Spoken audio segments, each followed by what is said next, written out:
Hey there, friends and enemies, JoPaWrites here again, and today we got some pretty big patch notes to talk about in Remnant 2 that I am very excited about because there are primarily buffs and bug fixes with only one major notable nerf. So the build variety should be expanded after this patch, and there are a lot of things that I am already theory crafting about that sound very interesting. So let me just jump right into it. I'm not going to go over every line in the patch notes, just hit the major points.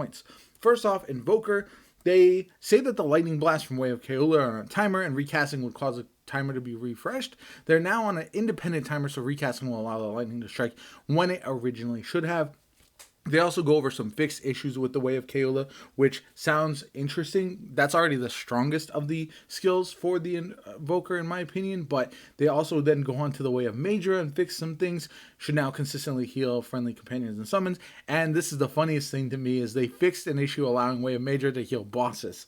Vash Kawaii is in shambles. So that's really, really funny. Now, here's the most exciting part of the Invoker to me. They did a bunch of buffs to the Way of Ledusa, which I thought was the weakest of the three skills.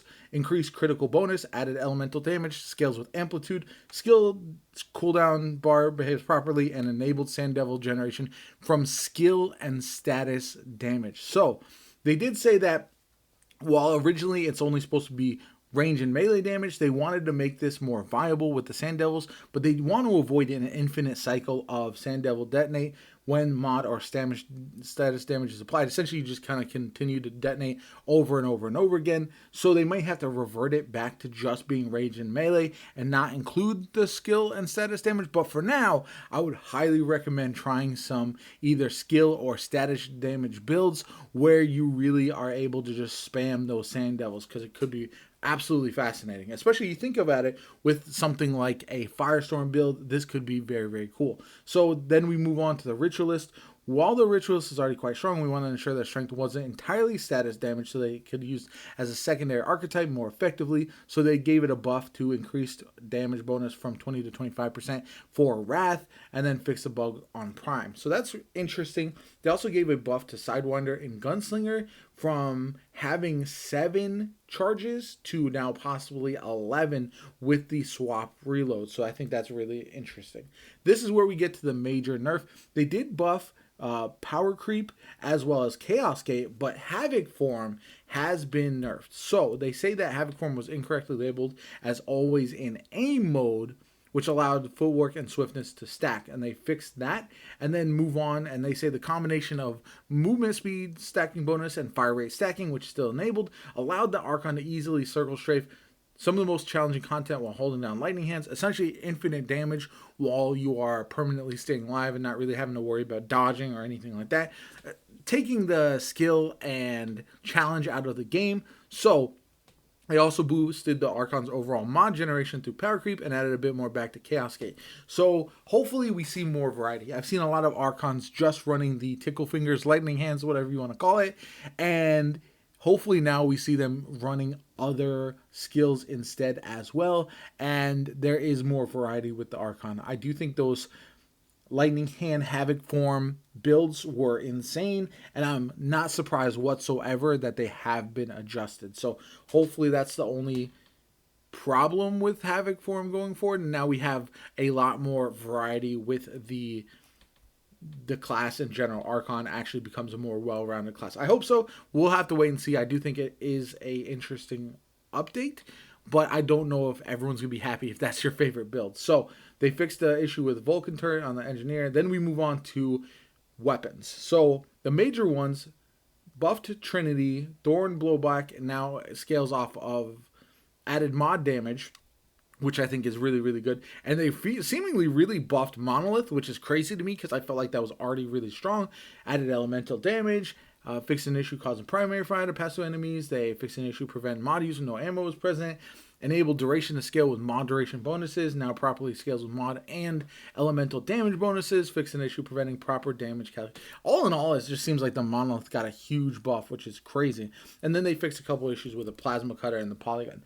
Now, I've already been using the Monolith a lot, so I wouldn't be surprised if this is in a ton of builds for the foreseeable future. And then in a future patch, we do see it nerfed slightly. So They also talk about the Mirage, enabled proper damage type scaling of melee plus elemental with the Mirage. So hopefully that leads to more elemental builds with that, because I do think that weapon is a ton of fun, which I made a video on yesterday.